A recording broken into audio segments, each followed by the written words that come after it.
नमस्कार दोस्तों, चलिए शुरू करते हैं। हिंदी साहित्य 1100 प्रश्न उत्तर पार्ट 10। अभी तक हम 9 क्लास डिस्कस कर चुके हैं। 900 महत्वपूर्ण हिंदी साहित्य के प्रश्न उत्तर हम डिस्कस कर चुके हैं। आज 10वां क्लास है और आज भी हम हिंदी साहित्य के अत्यंत ही महत्वपूर्ण जो विभिन्न प्रकार के प्रतियोगी परीक्षाएं जैसे TGT, PGT, NET, KVS, NVS, DSSB और भी जो विभिन्न प्रकार के प्रतियोगी परीक्षाएं हैं उसमें ये पूछा जा सकता है। तो चलिए शुरू करते हैं। पहला सवाल, तो यहाँ पे प्रश्न पूछा गया है, आर्यों की ठेठ बोली के नमूने कहाँ मिलते हैं? तो आर्यों की ठेठ बोली के नमूने कहाँ मिलते हैं? तो इसका सही उत्तर होगा आपका ऑप्शन नंबर सी, ब्राह्मण ग्रंथों व सूत्र ग्रंथों में। तो आपका सी ऑप्शन यहाँ पे सही है। ब्राह्मण ग्रंथों व सूत्र ग्रंथों में आर्यों की ठेठ बोली के नमूने मिलते हैं। चलिए आगे बढ़ते हैं। अपभ्रंश से अभिप्राय क्या है? तो अपभ्रंश से अभिप्राय क्या है या इसका अर्थ क्या है? तो इसका सही उत्तर होगा आपका ऑप्शन नंबर डी, विकास को प्राप्त होना या विकास को प्राप्त करना। तो आपका डी ऑप्शन यहाँ पे सही है, विकास को प्राप्त करना। चलिए आगे बढ़ते हैं। पाली भाषा का वैकल्पिक नाम क्या है? तो पाली भाषा का वैकल्पिक नाम क्या है? तो इसका सही उत्तर होगा आपका ऑप्शन नंबर बी, मागधी। तो आपका बी ऑप्शन यहाँ पे सही है, मागधी। चलिए आगे बढ़ते हैं। किस लिपि का संबंध गधे के होठों से जोड़कर है?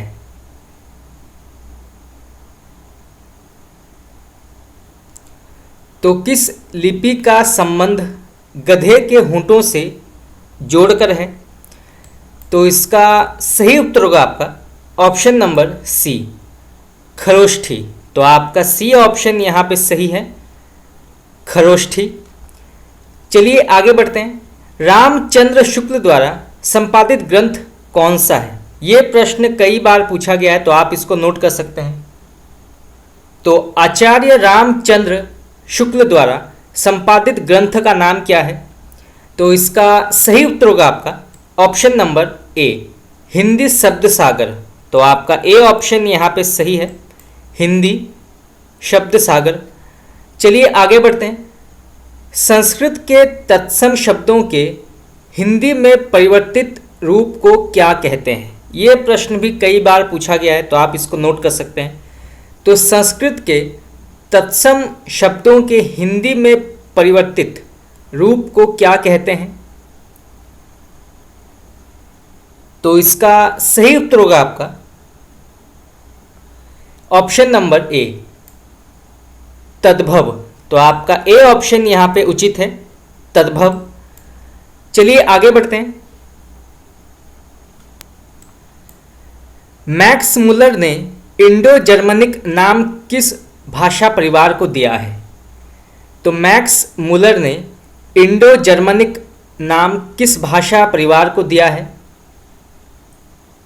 तो इसका सही उत्तर होगा आपका ऑप्शन नंबर सी, भारोपीय।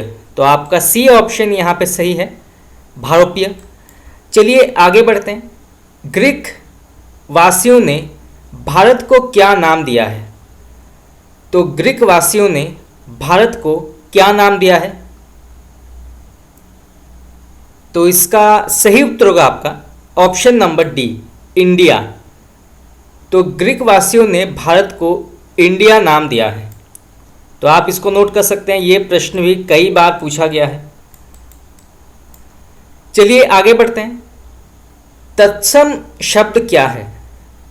तो तत्सम शब्द क्या है? तो इसका सही उत्तर होगा आपका ऑप्शन नंबर बी, सीधे संस्कृत से हिंदी में आए शब्द जिसमें किसी भी प्रकार का कोई परिवर्तन नहीं होता उसको जो है तत्सम शब्द कहते हैं। सीधे संस्कृत से हिंदी में आए शब्दों को तत्सम शब्द कहते हैं। चलिए आगे बढ़ते हैं। किन शब्दों के स्रोत का पता नहीं होता है? तो किन शब्दों के स्रोत का पता नहीं होता है? तो इसका सही उत्तर होगा आपका ऑप्शन नंबर बी, देशज। तो देशज शब्दों के स्रोत का पता नहीं होता है, तो आपका बी ऑप्शन यहाँ पे सही है। चलिए आगे बढ़ते हैं। साहित्यिक भाषा क्या होती है? तो साहित्यिक भाषा क्या होती है? तो इसका सही उत्तर होगा आपका ऑप्शन नंबर ए, साहित्य रचने में प्रयुक्त भाषा। तो आपका ए ऑप्शन यहाँ पे सही है। साहित्य रचने में प्रयुक्त भाषा को साहित्यिक भाषा कहते हैं। चलिए आगे बढ़ते हैं। पागलों द्वारा सामान्य भाषा में तोड़ फोड़ से बने रूप को क्या कहते हैं? तो पागलों द्वारा सामान्य भाषा में तोड़ फोड़ से बने रूप को क्या कहते हैं? तो इसका सही उत्तर होगा आपका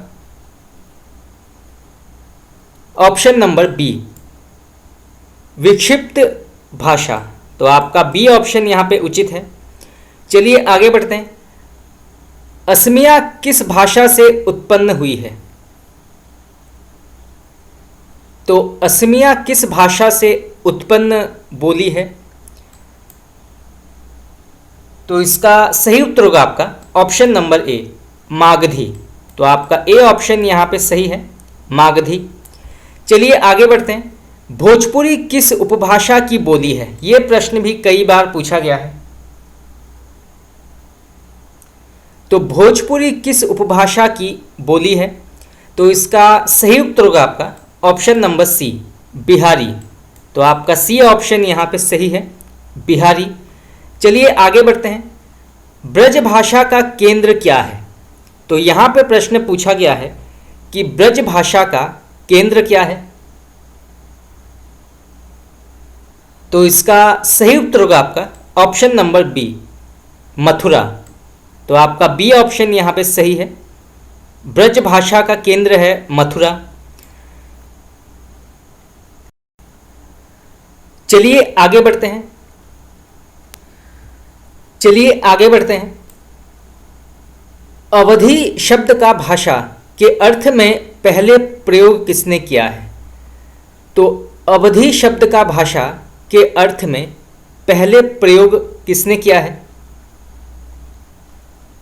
तो इसका सही उत्तर होगा आपका ऑप्शन नंबर सी, अमीर खुसरो। तो आपका सी ऑप्शन यहाँ पे सही है। चलिए आगे बढ़ते हैं। अमीर खुसरो के उस ग्रंथ का नाम बताइए जिसमें अवधि शब्द को सबसे पहले भाषा के अर्थ में प्रयोग किया गया है। तो अमीर खुसरो के उस ग्रंथ का नाम बताइए जिसमें अवधि शब्द को सबसे पहले भाषा के अर्थ में प्रयोग में लाया गया है। तो इसका नाम क्या है? तो इसका सही उत्तर होगा आपका ऑप्शन नंबर बी, नुहसीपुर।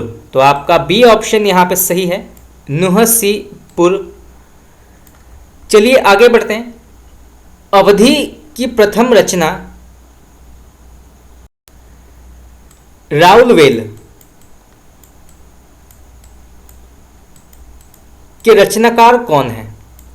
तो राउलवेल के लेखक का नाम क्या है? यहाँ पे प्रश्न पूछा गया है जो अवधी भाषा में लिखा गया था। तो इसका सही उत्तर होगा आपका ऑप्शन नंबर ए, रोड़ा। तो आपका ए ऑप्शन यहाँ पे सही है, रोड़ा कवि। चलिए आगे बढ़ते हैं।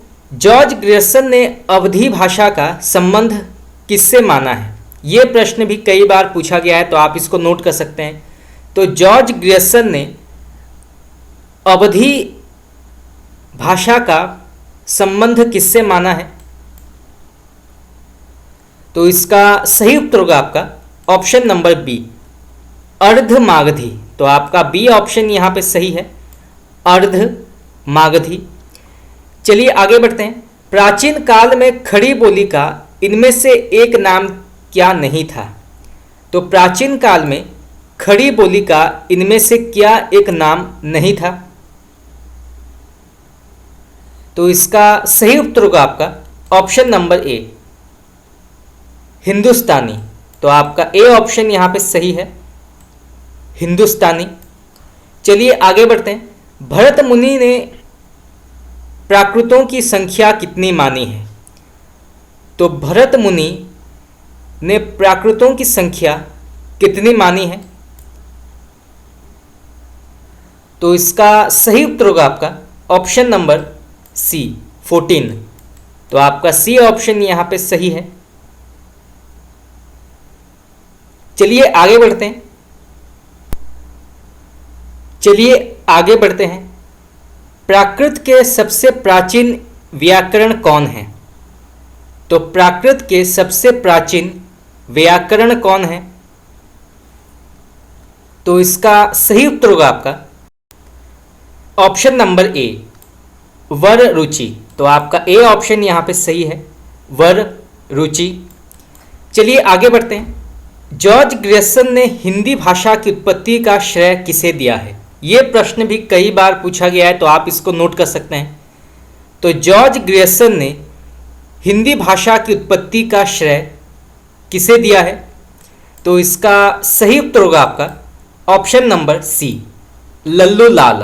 तो आपका सी ऑप्शन यहाँ पे सही है, लल्लू लाल। Next question. संवैधानिक प्रावधानों के तहत अंग्रेजी को कब तक राजभाषा बनाया गया है? ये प्रश्न भी कई बार पूछा गया है। तो संवैधानिक प्रावधानों के तहत अंग्रेजी को कब तक राजभाषा बनाया गया है? तो इसका सही उत्तर होगा आपका ऑप्शन नंबर बी, 1965 ईस्वी तक। तो आपका बी ऑप्शन यहाँ पे सही है, 1965 ईस्वी तक। चलिए आगे बढ़ते हैं। निघंटु क्या है? तो यहाँ पे प्रश्न पूछा गया है कि निघंटु क्या है? तो इसका सही उत्तर होगा आपका ऑप्शन नंबर ए, वैदिक शब्दकोश। तो आपका ए ऑप्शन यहाँ पे सही है, वैदिक शब्दकोश। चलिए आगे बढ़ते हैं। भोजपुरी, मैथिली और मगही को संयुक्त नाम बिहारी किसने दिया है? तो भोजपुरी, मैथिली और मगही को संयुक्त नाम बिहारी किसने दिया था? तो इसका सही उत्तर होगा आपका option number B, George Grierson.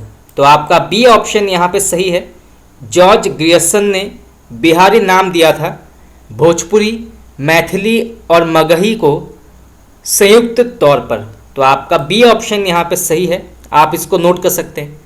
चलिए आगे बढ़ते हैं। आधुनिक भाषा विज्ञान के जनक कौन हैं? तो आधुनिक भाषा विज्ञान के जनक का नाम क्या है? तो इसका सही उत्तर होगा आपका ऑप्शन नंबर ए, सौसुर।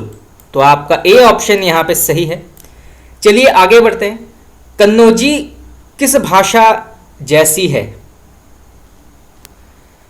तो यहाँ पे प्रश्न पूछा गया है कन्नौजी किस भाषा जैसी है?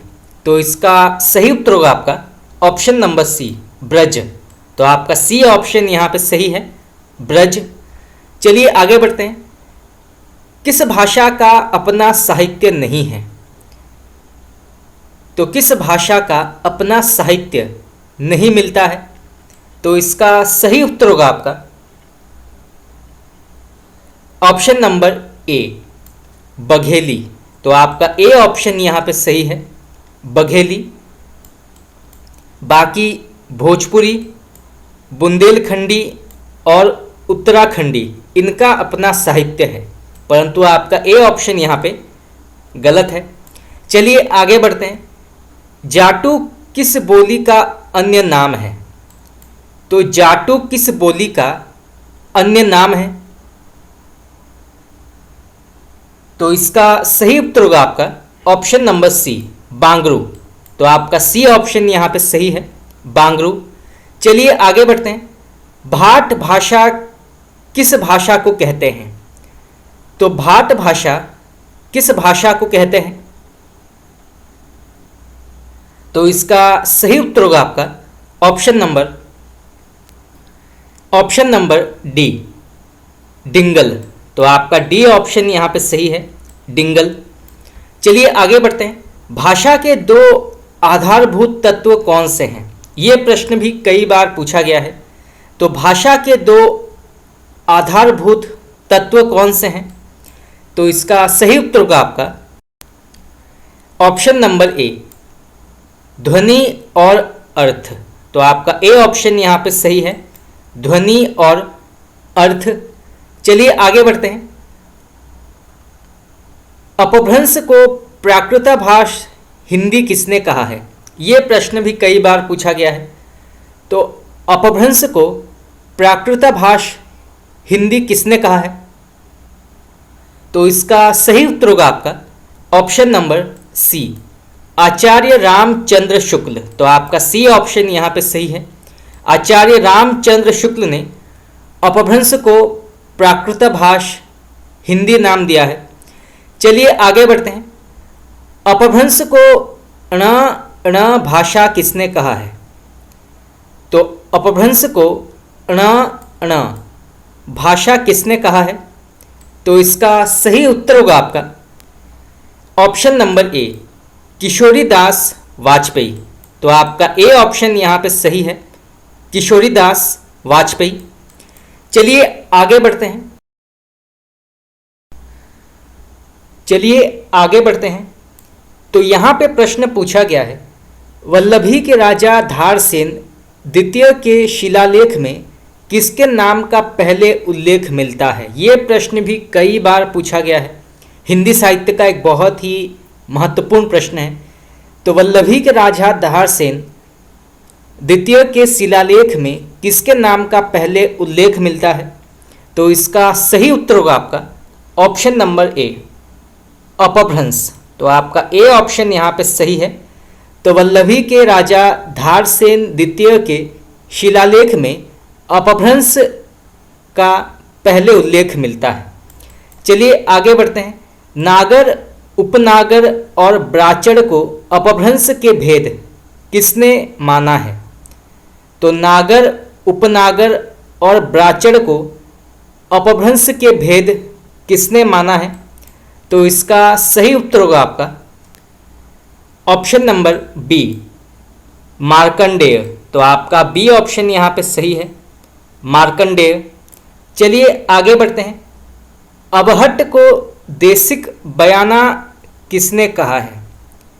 तो अबहट्ट को देशिक बयाना नाम किसने दिया है? तो इसका सही उत्तर होगा आपका ऑप्शन नंबर ए, विद्यापति।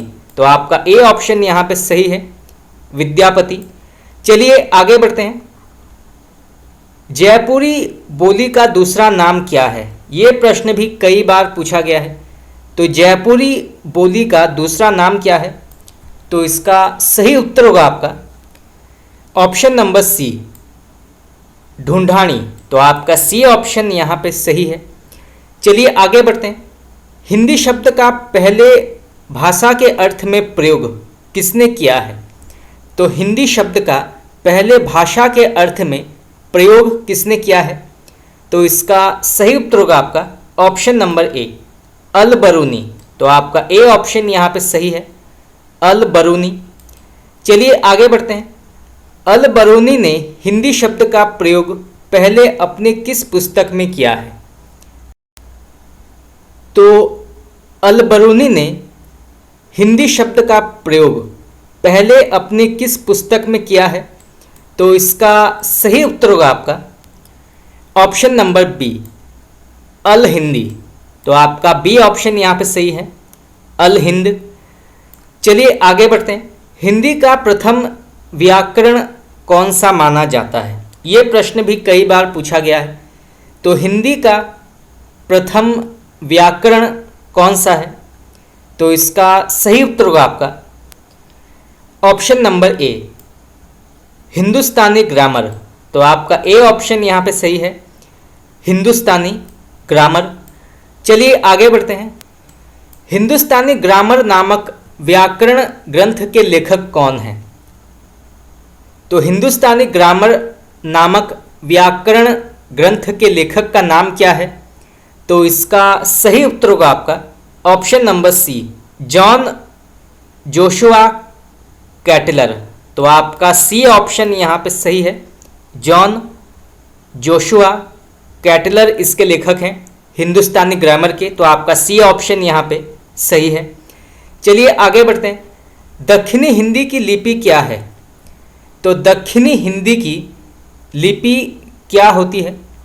तो इसका सही उत्तर होगा आपका ऑप्शन नंबर ए, फारसी। तो आपका ए ऑप्शन यहाँ पे सही है, फारसी। चलिए आगे बढ़ते हैं। नागरी लिपि को लोक नागरी नाम किसने दिया है? तो नागरी लिपि को लोक नागरी नाम किसने दिया है?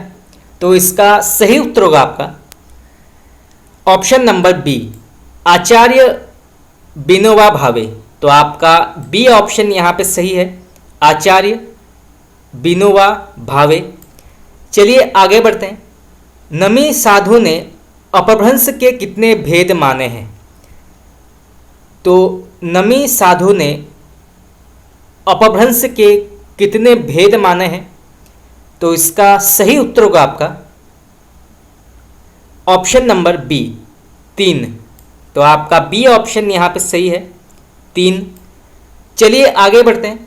कौन सा क्षेत्र खड़ी बोली का नहीं है? तो इनमें से कौन सा क्षेत्र खड़ी बोली का नहीं माना जाता? तो इसका सही उत्तर होगा आपका ऑप्शन नंबर ए, सूरत।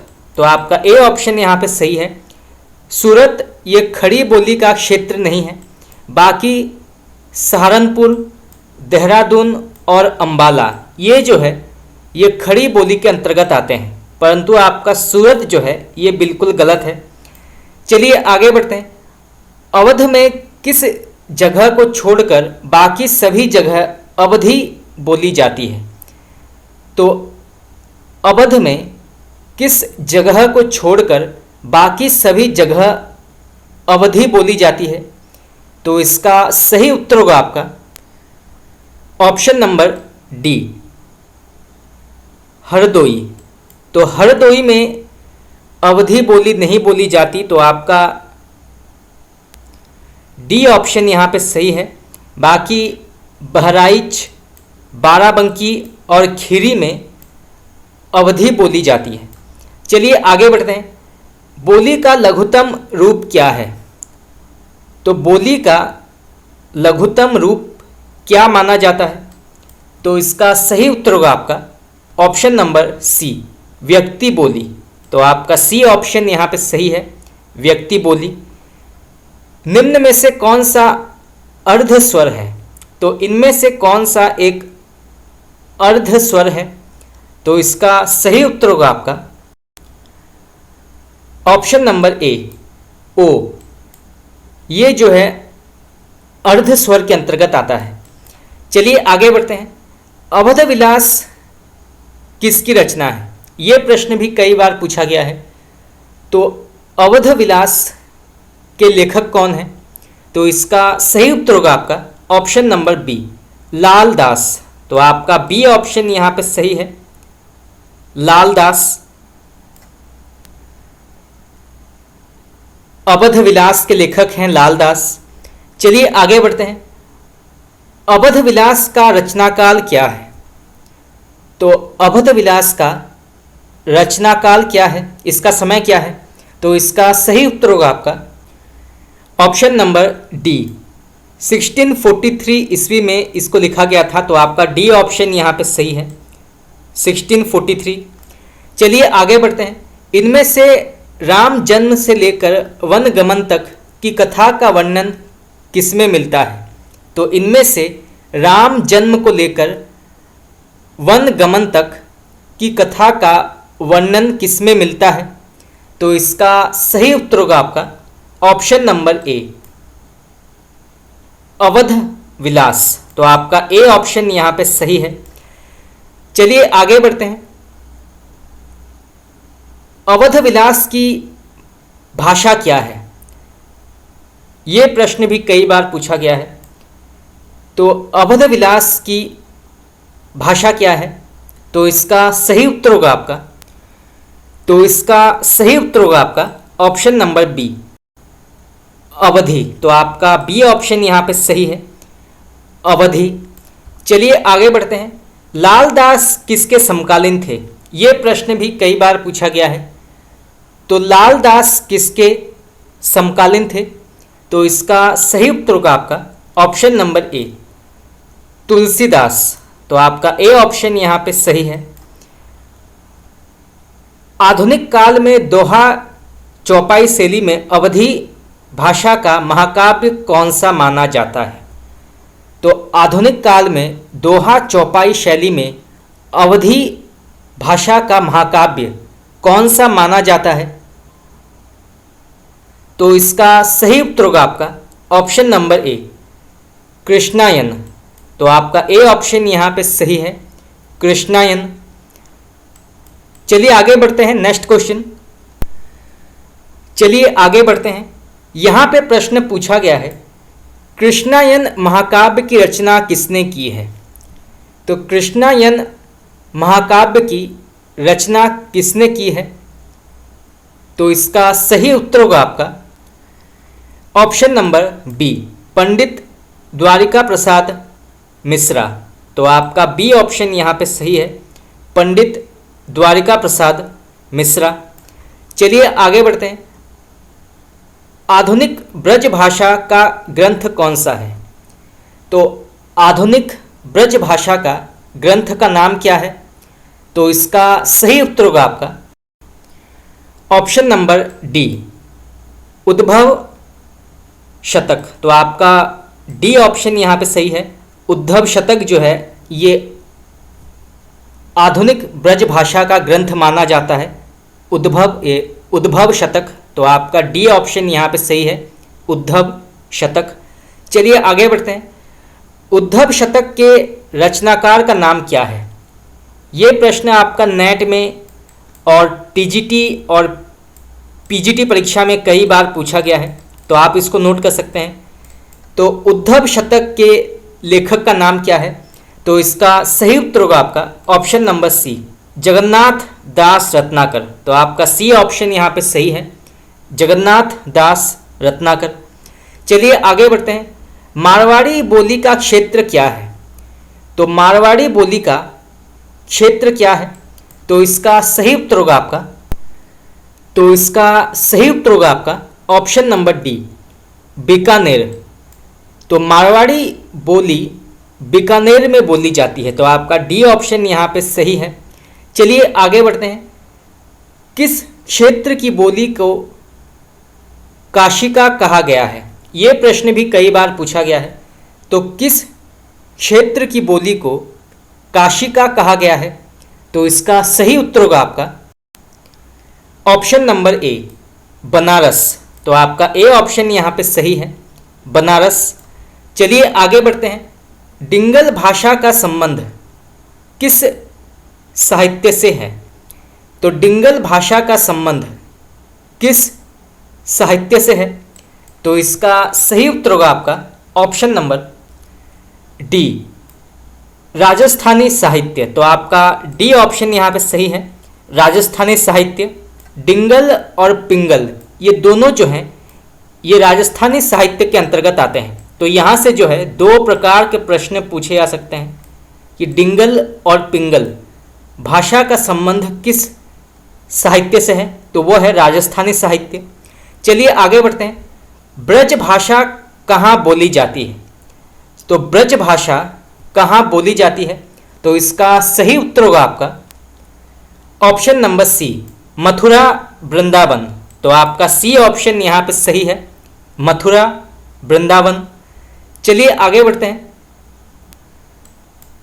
संविधान की 8वीं अनुसूची में कौन सी भाषा सम्मिलित नहीं है? तो संविधान की 8वीं अनुसूची में कौन सी भाषा सम्मिलित नहीं है? तो इसका सही उत्तर होगा आपका ऑप्शन नंबर डी, भोजपुरी। तो आपका डी ऑप्शन यहाँ पे सही है। बाकी बोडो, डोगरी और मैथिली ये जो हैं ये 8वीं अनुसूची में शामिल हैं। तो आपका डी ऑप्शन यहाँ पे गलत होगा। चलिए आगे बढ़ते हैं। निम्न में से भारोपीय परिवार की भाषा कौन सी नहीं है? तो निम्न में से भारोपीय परिवार की भाषा कौन सी नहीं है? तो इसका सही उत्तर होगा आपका ऑप्शन नंबर ए, मलयालम। तो आपका ए ऑप्शन यहाँ पे सही है, मलयालम। ये जो है ये द्रविड़ परिवार से आता है। बाकी हिंदी, गुजराती, मराठी ये जो है ये भारोपीय परिवार के अंतर्गत आते हैं। चलिए आगे बढ़ते हैं।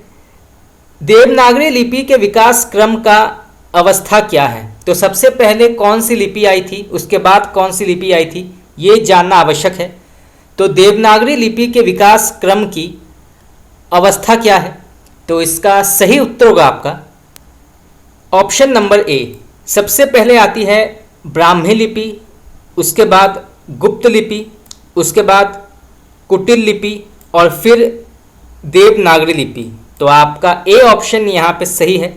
सबसे पहले ब्राह्मी लिपि, उसके बाद गुप्त लिपि, उसके बाद कुटिल लिपि और फिर देवनागरी लिपि। चलिए आगे बढ़ते हैं। यहाँ पे प्रश्न पूछा गया है, कवितावली किस भाषा में लिखी गई है? तो तुलसीदास की कवितावली किस भाषा में लिखी गई है? तो इसका सही उत्तर होगा आपका ऑप्शन नंबर ए, ब्रज भाषा। तो आपका ए ऑप्शन यहाँ पे सही है। चलिए आगे बढ़ते हैं। खड़ी बोली के लिए सुनीति कुमार चटर्जी ने किस शब्द का प्रयोग किया है? तो खड़ी बोली के लिए सुनीति कुमार चटर्जी ने किस शब्द का प्रयोग किया है? तो इसका सही उत्तर होगा आपका ऑप्शन नंबर बी, जनपदीय हिंदुस्तानी। तो आपका बी ऑप्शन यहाँ पे सही है, जनपदीय हिंदुस्तानी। चलिए आगे बढ़ते हैं। राहुल सांस्कृतायन व भोलानाथ तिवारी ने खड़ी बोली के लिए किस शब्द का प्रयोग किया है? तो राहुल सांस्कृतायन और भोलानाथ तिवारी ने खड़ी बोली के लिए किस शब्द का प्रयोग किया है? तो इसका सही उत्तर होगा आपका ऑप्शन नंबर ए, कौरवी। तो आपका ए ऑप्शन यहाँ पे सही है, कौरवी। चलिए आगे बढ़ते हैं। निम्न में से संविधान की 8वीं अनुसूची में कौन शामिल नहीं है? तो निम्न में से संविधान की 8वीं अनुसूची में कौन नहीं है? तो इसका सही उत्तर होगा आपका ऑप्शन नंबर सी, ब्रज। तो आपका सी ऑप्शन यहाँ पे सही है। बाकी डोगरी, मैथिली और असमिया ये जो हैं ये संविधान की 8वीं अनुसूची के अंतर्गत आते हैं। तो आपका सी ऑप्शन यहाँ पे गलत है। चलिए आगे बढ़ते हैं। विकास की दृष्टि से प्राकृत की पूर्वकालीन अवस्था का नाम क्या है? तो विकास की दृष्टि से प्राकृत की पूर्वकालीन अवस्था का नाम क्या है? तो इसका सही उत्तर होगा आपका ऑप्शन नंबर बी, पाली। तो आपका बी ऑप्शन यहाँ पे सही है। चलिए आगे बढ़ते हैं। यहाँ पे एक पंक्ति दी गई है, बहुत ही प्रसिद्ध पंक्ति है। तो बताना है कि इसके लेखक कौन है। ये प्रश्न आपका नेट में पूछा गया था, तो आप इसको नोट कर सकते हैं। तो पंक्ति पढ़ते हैं। आगम व्यय पुराण ही पाणीय यान वहंती। इस पंक्ति के लेखक कौन है?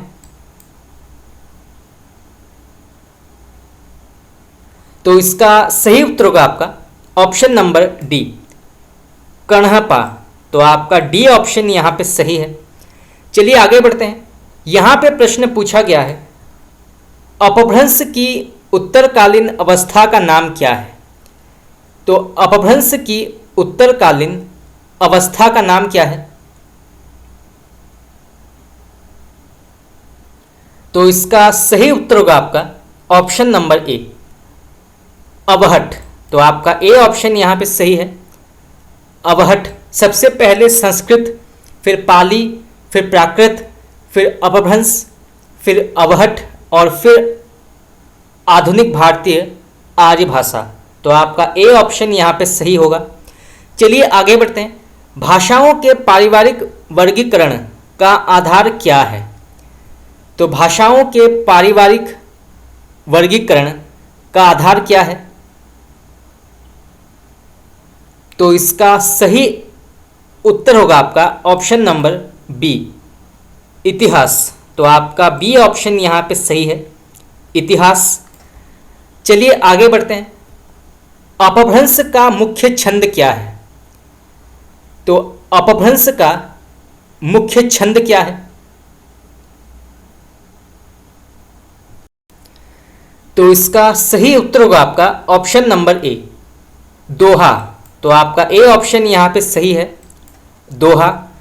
चलिए आगे बढ़ते हैं। डॉक्टर सुनीति कुमार चटर्जी के अनुसार पूर्वी हिंदी आधुनिक भारतीय आर्य भाषाओं के विकास वर्ग में आती है। तो फिर से पढ़ते हैं। डॉक्टर सुनीति कुमार चटर्जी के अनुसार पूर्वी हिंदी आधुनिक भारतीय आर्य भाषाओं के किस वर्ग में आती है? तो इसका सही उत्तर होगा आपका ऑप्शन नंबर सी, प्राच्य। तो आपका सी ऑप्शन यहाँ पे सही है, प्राच्य। चलिए आगे बढ़ते हैं।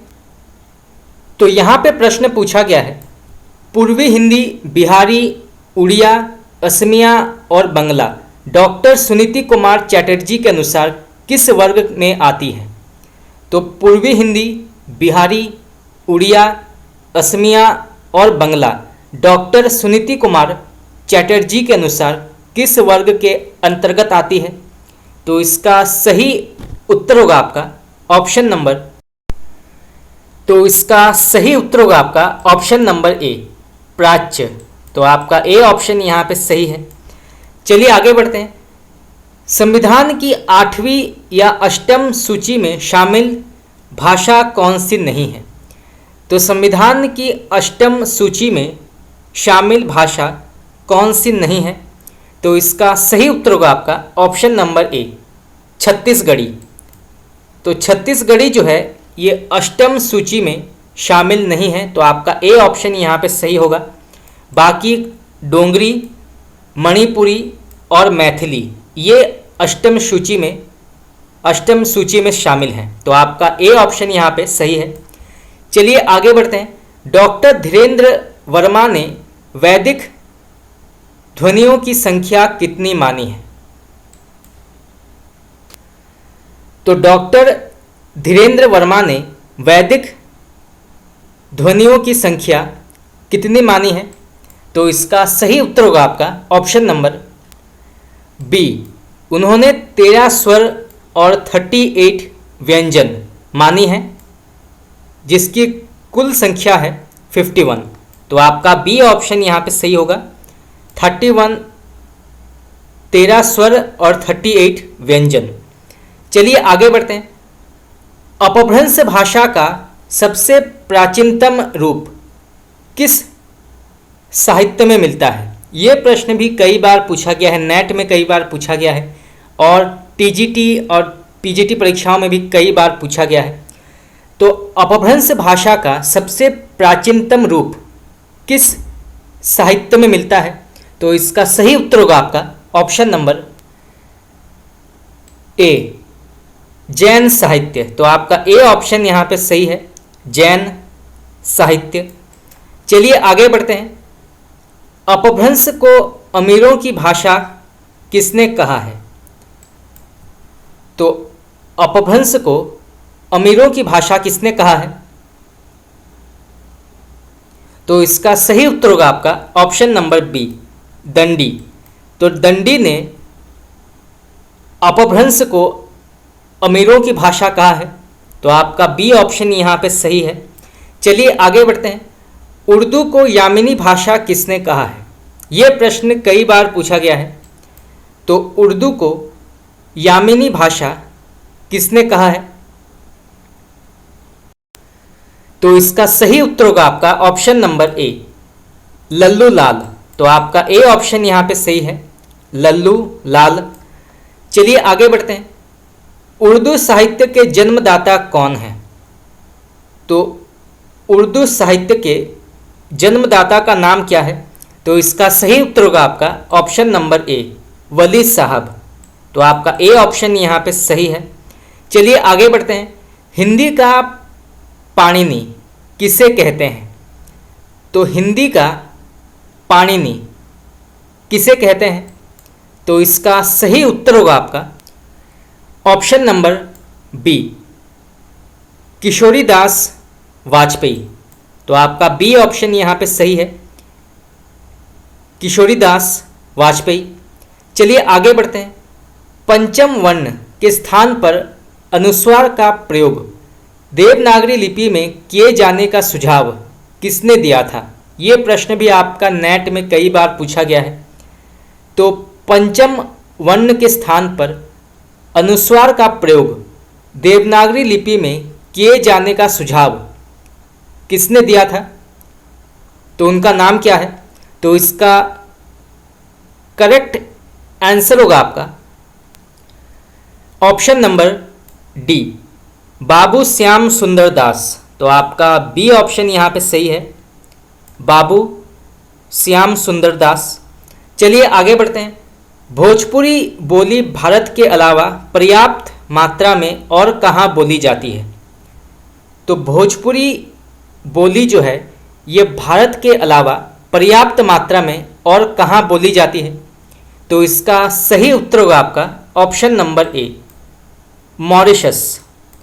तो मॉरिशस नामक एक देश है जहाँ पे भोजपुरी बोली जो है पर्याप्त मात्रा में बोली जाती है। तो आपका ए ऑप्शन यहाँ पे सही होगा।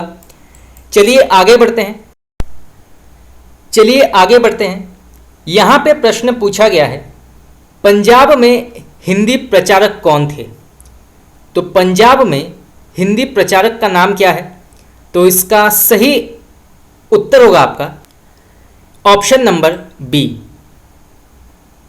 श्रद्धाराम फिल्लोरी। तो आपका बी ऑप्शन यहाँ पे सही है। चलिए आगे बढ़ते हैं। निम्न में से किस राज्य की राजभाषा हिंदी नहीं है? तो इनमें से किस राज्य की राजभाषा हिंदी नहीं मानी जाती?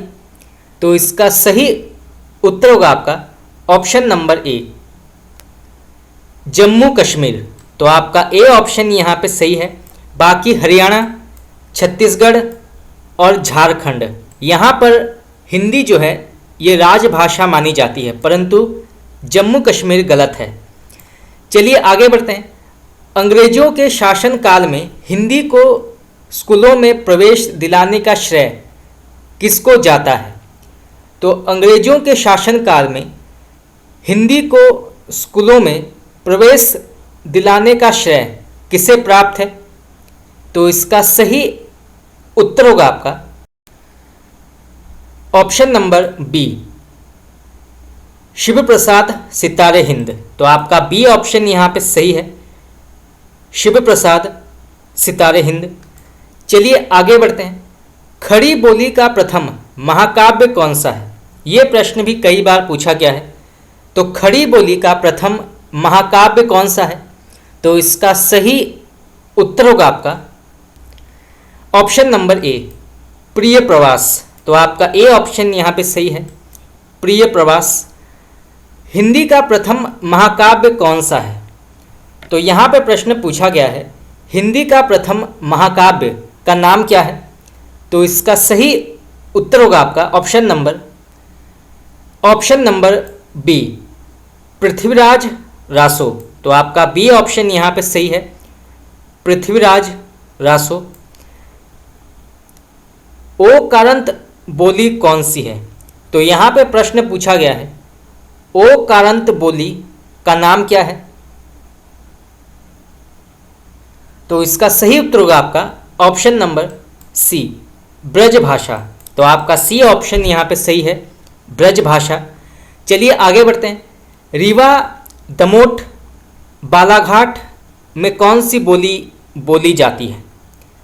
तो रीवा, दमोट और बालाघाट यहाँ पर कौन सी बोली बोली जाती है? तो इसका सही उत्तर होगा आपका ऑप्शन नंबर बी, बघेली। तो आपका बी ऑप्शन यहाँ पे सही है, बघेली। चलिए आगे बढ़ते हैं। इया व प्रत्यय किस बोली की पहचान है? तो इया और वा प्रत्यय जो है ये किस बोली की पहचान है? तो इसका सही उत्तर होगा आपका ऑप्शन नंबर ए, अवधि। तो आपका ए ऑप्शन यहाँ पे सही है, अवधि। चलिए आगे बढ़ते हैं। राजभाषा आयोग का गठन किसके द्वारा किया जाता है? तो राजभाषा आयोग का गठन किसके द्वारा किया जाता है? तो इसका सही उत्तर होगा आपका ऑप्शन नंबर सी, राष्ट्रपति। तो आपका सी ऑप्शन यहाँ पे सही है। तो राष्ट्रपति द्वारा राजभाषा आयोग का गठन किया जाता है। तो आप इसको नोट कर सकते हैं, परीक्षा में ये पूछा जा सकता है। चलिए आगे बढ़ते हैं। खड़ी बोली में लाक्षणिक शब्दावली का प्रयोग कब अधिक होने लगा? तो खड़ी बोली में लाक्षणिक शब्दावली का प्रयोग कब अधिक होने लगा? तो इसका सही उत्तर होगा आपका ऑप्शन नंबर ए, छायावादी युग में। तो आपका ए ऑप्शन यहाँ पे सही है, छायावादी युग में। चलिए आगे बढ़ते हैं। ओम जय जगदीश हरे आरती किसने लिखी है? बहुत ही प्रसिद्ध आरती है, आपने अवश्य सुना होगा। ओम जय जगदीश हरे आरती के लेखक कौन है?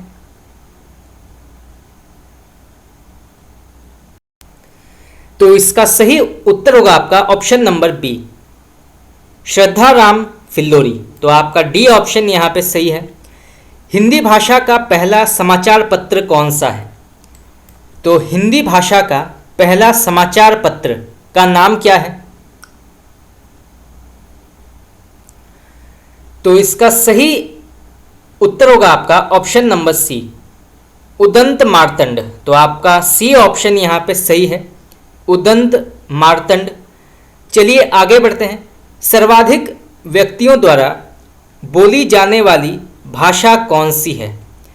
तो सर्वाधिक व्यक्तियों द्वारा या लोगों द्वारा बोली जाने वाली भाषा कौन सी है? तो इसका सही उत्तर होगा आपका ऑप्शन नंबर डी, मंदारिन, चीनी। तो आपका डी ऑप्शन यहाँ पे सही है, करेक्ट है।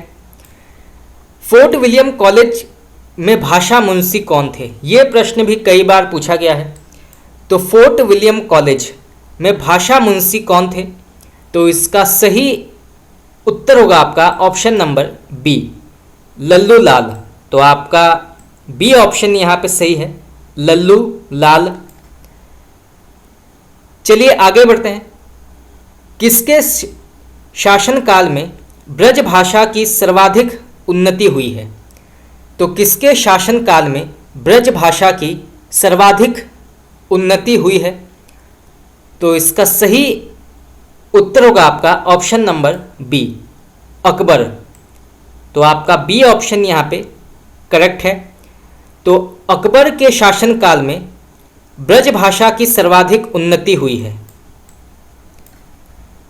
तो फ्रेंड्स, इसी के साथ हमारा आज का क्लास यहाँ पे समाप्त हुआ।